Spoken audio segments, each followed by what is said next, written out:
RCN Televisión, Universidad Nacional de Colombia, presenta.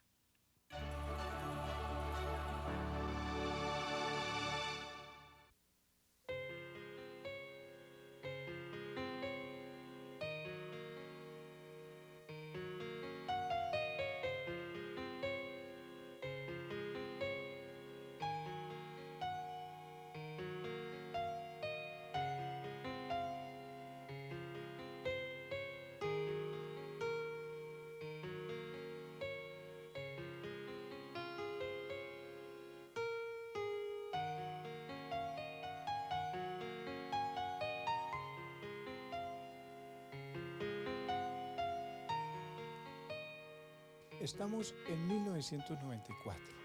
Usted está próximo a cumplir 77 años con unos logros intelectuales que han subrayado los más diversos críticos de la cultura nacional y la comunidad de historiadores. ¿Cómo ve esto un investigador que nació en Abejorral, Antioquia, en 1917 y hijo de una modesta familia conformada por un secretario de juzgado? ¿Cómo se ve a lo largo de toda esta vida? Son los enigmas de la vida, ¿no? Y las sorpresas de la vida. Yo nací en Abejorral, a comienzos del siglo, pues en 1917. Mi familia fue una familia antioqueña muy característica de esa época, un poco migratoria, un poco nómade. Mi padre se vino con 7 hijos u 8 hijos de Abejorral a buscar los caminos del sur. Llegaron a Salamina, después fueron a Manizales y a Villa María, siguieron ese camino que siguió la colonización antioqueña del occidente colombiano, ¿no? Hasta que terminaron en Pereira, donde yo llegué pues como un niño probablemente de 1 año o 1 año y medio. De manera que fue en Pereira donde me crié yo y donde se formó mi infancia y mi adolescencia, etcétera, etcétera. O sea que su libro... Y después vino el resto. Su libro sobre Pereira, escrito con sus colegas Luis Duque Gómez y Juan Fride, no es una inclinación intelectual gratuita. Usted tiene la mitad de su corazón en Pereira. Sí, evidentemente, así es. Y yo le puse mucho cariño, aunque tuve muy poco tiempo por el plazo que me dieron para escribir ese pequeño ensayo. Le puse un gran entusiasmo y un gran corazón, podríamos decir. Si a mí me preguntaran cuál es la característica de este ensayo sobre Pereira, diría que es donde usted ha hecho más recursos de la narrativa historiográfica, sin olvidar su pálpito analítico que es característico en toda su obra. ¿Es una exageración? No, yo creo que evidentemente ahí se conjugan las dos cosas, esos dos aspectos del escribir la historia y de hacer la historia, que algunos consideran muy difíciles de armonizar, y de compaginar, pero yo sigo creyendo y siempre he creído que la historia es una mezcla de narrativa y de técnica parecida, podríamos decir, a la del novelista, y también de técnica analítica, de investigación analítica de los porqués de la historia, de las causas de la historia, de por qué se da esto y no otro, es decir, de la explicación de la historia. Pereira es muy significativo para usted. Usted hace sus estudios primarios en Pereira y comienza sus estudios secundarios. Sí, hasta el 3er año de bachillerato. Hice mi escuela primaria, mi escuela elemental en una escuela pública de la ciudad y después pasé a un colegio de bachillerato que era de sacerdotes. ¿Y cómo fue esa migración a Bogotá? ¿Qué facilitó la migración de Pereira a Bogotá? Bogotá ejercía, como sigue ejerciendo posiblemente, un gran atractivo y una gran fascinación para las personas de provincia. En esa época y en ese momento yo pensaba, como probablemente siguen pensando todavía en la provincia muchos jóvenes y muchas personas, que había que venir a Bogotá para poderse desarrollar. Y eso era así, entre otras cosas, porque en las provincias no había ni buenos colegios ni universidades. El que tenía la ambición de pasar del colegio, del bachillerato a la universidad, tenía forzosamente que venirse a Bogotá. Y bajo ese impulso yo me vine a Bogotá. Usted llega a Bogotá entonces en lo más fuerte de las reformas liberales, 1934, o Sí. sea, el comienzo mismo de la administración, la primera administración de López Pumarejo, y usted va a estar expuesto a un número de influencias de primera importancia para la historia del pensamiento. Es la época de la mejor agitación del joven Gerardo Molina, del grupo al cual él estuvo asociado con Nieto Arteta, con Antonio García y esos inicios de los estudios socialistas en Colombia, y muchos de ellos van a escribir los primeros libros de renovación de la historiografía colombiana, como el de Nieto Arteta, que usted... Y el de Guillermo Hernández Rodríguez. Y los de Indalecio Liévano. Los de Indalecio Liévano Aguirre. Pero también es el momento en que usted ingresa a la Normal Superior y conoce a la que después va a ser su esposa, a Yolanda. Cuando yo entré a primero en la Normal Superior, Jaime ya terminaba sus estudios. Seguramente transcurrieron 3, 4, 5 meses en que no nos conocíamos mucho y bueno, nos fuimos conociendo, nos fuimos gustando y empezamos una relación muy bonita, muy de cines, de ir a tomar té, en la escuela no mucho, porque no sé, por cierta tal vez timidez de parte de él o de parte mía, pues no, y como no éramos compañeros de curso, pues no teníamos mucha oportunidad allá, y tal vez una cosa tácita, pero pues no, allá no teníamos mucho que ver, pero entonces en los fines de semana o por las noches él me visitaba y bueno, era muy dentro de las costumbres de la época, en que un noviazgo puede ser una cosa de tomar té y ir al cine y ir también a bailar los domingos. Había encima del Teatro Colombia había un sitio muy sabroso para bailar y entonces, bueno, era una cosa así muy que después en el tiempo de vacaciones pues se interrumpía naturalmente porque yo me iba para Santander, para norte de Santander, de donde yo soy, y él se quedaba aquí, o tal vez iría a Manizales, a Cali, y en fin, eso se terminó. Y hubo una interrupción, él se fue para París, y pues estuvimos varios años sin tener nada que ver el uno con el otro, pero lo que es el destino. ¿Cómo fueron los primeros contactos con Yolanda en la escuela normal? Bueno, esa escuela, que fue en cierto sentido la primera escuela, como usted decía, coeducativa del país, en que estábamos mujeres y hombres en el mismo nivel y recibiendo los mismos estudios, esa escuela fue muy propicia y muy fértil para los contactos entre hombres y mujeres, entre novios, podríamos decir, ¿no? Y de ahí salieron muchos noviazgos, como se dice, y muchas relaciones, como la mía con Yolanda, que estudiaba también en el mismo campo de las ciencias sociales, y como muchas otras parejas que se formaron ahí y que combinaban el interés, podríamos decir, educativo y científico con los problemas también de la sensibilidad y del amor. La antropóloga Virginia Gutiérrez también se casa con un compañero de estudios, un profesor que viene de Viena, el profesor Gerardo Regil Dolmatov, que trabaja en la escuela normal y en el Instituto de Etnología, se va a casar con una alumna de la escuela normal. Y entonces, contra lo que pensaba Laureano Gómez y sus compañeros ultramontanos, no era propiamente un centro que estaba dirigido a acabar con la familia y el tejido social más importante de la sociedad, sino que más bien fue un medio propicio de de matrimonios entre investigadores y científicos sociales que han perdurado hasta nuestros Y días. de formación de familias que pues le han dado un rendimiento cultural al país bastante considerable, creo yo. Hay muchos casos de esos. No cabe duda, la experiencia Claro, ha mostrado que, claro.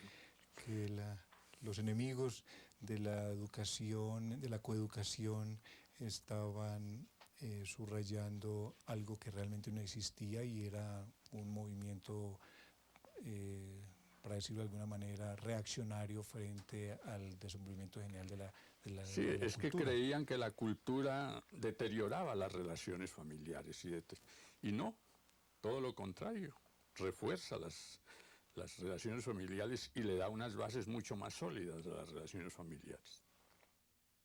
También en la normal superior había un clima intelectual muy afín al estudio de las contribuciones del marxismo para las ciencias sociales. Y creo que muchos de ustedes tuvieron una familiaridad con el marxismo como una contribución para el estudio de la historia, por un lado, y de la economía, por el otro. ¿Usted qué recuerda sobre eso? No. Directamente nosotros no teníamos profesores marxistas, con excepción posiblemente de Antonio García, que se orientaba un poco hacia el marxismo, que estaba comenzando a hacer su conocimiento del marxismo. El marxismo nos venía, la influencia del marxismo nos venía de fuera. De fuera quiero decir del ambiente de la ciudad, del ambiente político, intelectual de Bogotá en ese momento y del ambiente internacional. El periodo era un periodo de reformas y reformas muy grandes. Piense usted, por ejemplo, en lo que significó la creación de la moderna universidad en Colombia durante el periodo de Alfonso López Pumarejo, cuando se hizo la ciudad universitaria. Se reunió en un recinto especialmente edificado para ser universidad. Todo el grupo de facultades que antes estaban dispersas. Se renovaron los planes de estudio, los pénsumes, el contenido de las enseñanzas de las materias en las diferentes profesiones. Se trajeron profesores europeos para dictar cátedras. Se abrieron las ventanas de la universidad para todas las inquietudes y todas las corrientes del pensamiento de la época. Una de esas corrientes era el socialismo y era el marxismo. Había otras, ¿no?, en materia de filosofía, de ciencias puras, de física, etcétera, etcétera. Se abrieron todas las ventanas y por primera vez en el país resonaron en los ambientes de enseñanza y de la universidad las grandes tendencias de la ciencia europea y del pensamiento científico occidental. Y eso naturalmente tenía que chocar y tenía que entrar en conflicto con sectores tradicionalistas del país, con sectores políticos, filosóficos, sociales, ¿no?, que no estaban acostumbrados esos sectores a una gran atmósfera de discusión y de crítica, ¿no?, y de pluralidad de corrientes y de mentalidades.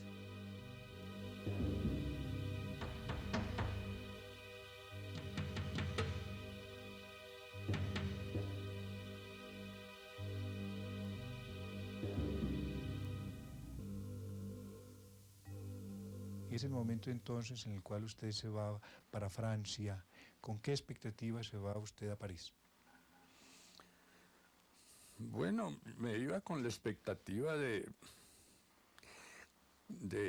mejorar mis conocimientos, de avanzar en mi formación, de tener la experiencia de Europa y sobre todo la experiencia de Francia, la experiencia de París, que era un anhelo y una ambición de todos los miembros de mi generación, y yo podría decir de todas las juventudes y todos los sectores intelectuales de América Latina, ¿no?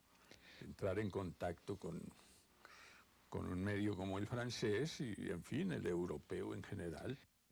Usted después en Colombia va a hacer un estudio sobre historia de las ideas. ¿Hubo un curso especial de historia de las ideas en Francia que usted ha tomado o un autor que lo haya impactado especialmente por el estudio de la historia de las ideas? Yo creo que sí, porque uno de los cursos que tomé en París fue un curso sobre las ideas políticas en Francia, que hacía Maxime Leroy, que es uno de los grandes historiadores modernos franceses de las ideas, sobre todo del desarrollo de las ideas en Francia, del siglo XVII, del siglo XVIII, del siglo XIX. Ese curso me entusiasmó mucho y me hizo ver muy claramente la importancia de la historia de las ideas y de la historia de las formas del pensamiento político, del económico, del filosófico, etc. Y de manera que ese curso me abrió a mí una perspectiva también especial en el campo de los estudios históricos. Pero yo me orienté también al estudio de las ideas y escribí ese libro, el libro sobre el pensamiento colombiano en el siglo XIX, por la incitación y un poco la presión, podríamos decir, de un amigo mío mexicano, que es el filósofo Leopoldo Sea. Es evidente que no hay ambiente para usted en la Normal Superior una vez que regresa de París, sobre todo unos 15 días antes del 9 de abril de 1948. ¿Cuál va a ser entonces su vida ocupacional durante los años inmediatamente siguientes? Pues en ese momento yo estaba un poco pues desorientado y un poco perplejo ante la situación. Y en ese momento me encontré con un amigo a quien habían nombrado director de una institución que se llamaba entonces la Revisoría Fiscal de Institutos Oficiales de Crédito. Y me ofreció un cargo allá, en esa institución, donde yo tendría que operar como revisor en bancos y en institutos oficiales de distintas actividades, ver si se estaba cumpliendo la ley, si estaban cumpliendo sus finalidades, cuál era su situación, etcétera, etcétera. Bueno, a mí esa actividad... Fue un cambio muy brusco. Para mí esa actividad fue un cambio brusco, pero al mismo tiempo, ya metido dentro del rol de la institución y de la actividad, pues me interesé mucho en esa actividad y fue para mí muy provechosa, porque esa institución me mandaba, a través de esa institución yo pude conocer prácticamente todo el país, porque me enviaban con otros funcionarios de la institución a revisar los bancos y esos institutos en las provincias, en Manizales, en Cali, en la costa, en Antioquia, en Nariño, en el Cauca, etcétera, etcétera. Y esa actividad fue no solo provechosa para conocer el país y para viajar por él, sino también por la índole misma de las actividades que tenían esas instituciones, que suministraban muchos datos importantes. Piense usted, por ejemplo, en ponerse uno a estudiar y a revisar las operaciones de crédito de la Caja Agraria en muchas ciudades del país. Todo eso me daba a mí una cantidad de información de mucho interés. Fue una actividad muy, muy, muy útil para mí que entre otras cosas tenía mucho interés en las cuestiones económicas, porque siempre he pensado que una de las formaciones del historiador tiene que estar en el campo de la economía, es decir, que la economía es un conocimiento indispensable para el historiador. ¿Cómo fue la primera experiencia en la Universidad Nacional? Pues la primera experiencia fue buena, porque en primer lugar tenía en la Facultad de Filosofía, que era en la que estaban ubicados los estudios históricos que comenzaban entonces en la universidad.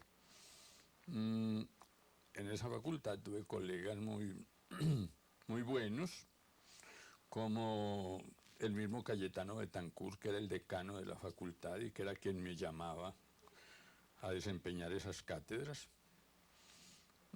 que era hay que recordarlo y dedicarle un gran recuerdo porque era un espíritu, aunque era un hombre muy católico y muy conservador en ciertas cosas, era un espíritu muy abierto y en cierto sentido muy liberal. Yo quisiera, en mi condición de director del Archivo General de la Nación, destacar el notabilísimo aporte de Jaime Jaramillo Uribe para la recuperación de la memoria colectiva a través de los archivos.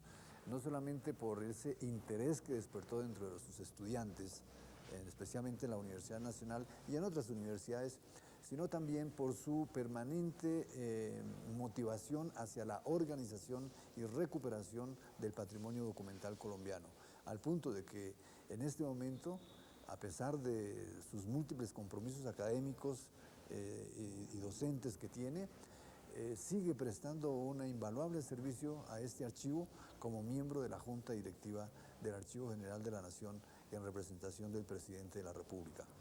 Es decir, que a estas alturas de su vida sigue siendo uno de los impulsores para la organización, la recuperación y la utilización del patrimonio documental de Colombia. Ese es uno de los grandes aportes que ha hecho Jaramillo Uribe, amén, desde luego, de la apertura a los temas de la historia social, de la historia económica, de la historia de las mentalidades, de la historia de las ideas y, desde luego, del método riguroso de investigación.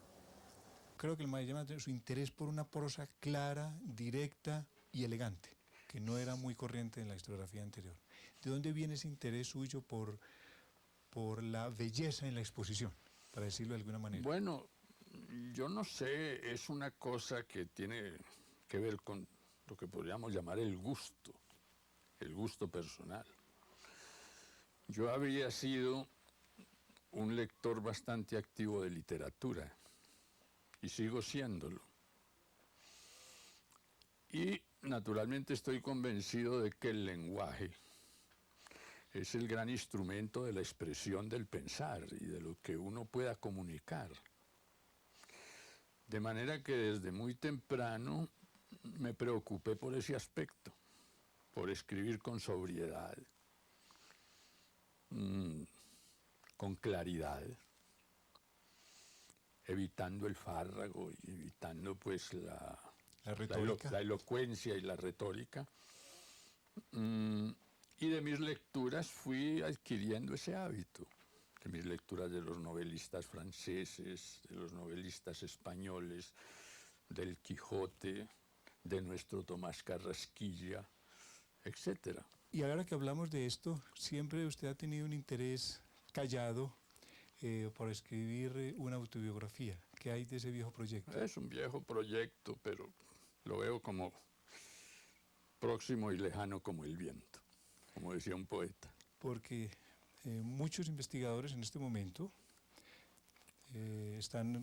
han escrito sus autobiografías y se convierten en un excelente documento para las otras generaciones. Y es, yo diría, la forma como un historiador que se ha aprovechado de las noticias y los archivos de otros, es aquí un historiador creando los archivos para las futuras generaciones, creando información.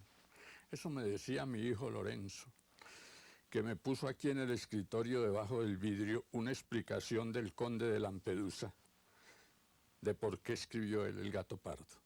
¿Y por qué lo escribió? ¿Lo recuerda? Pues por dejar un testimonio de su época y de su vida.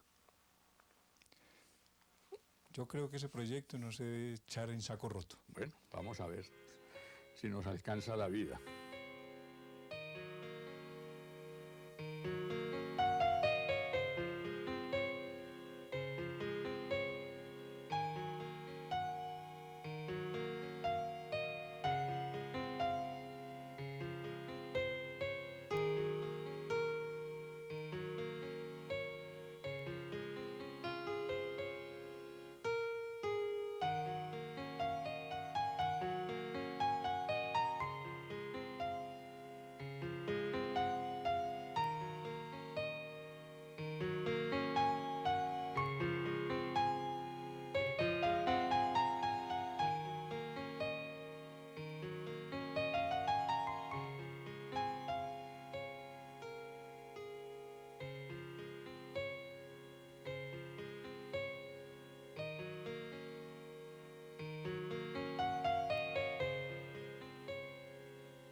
UN Televisión, Universidad Nacional de Colombia, presentó el anterior programa.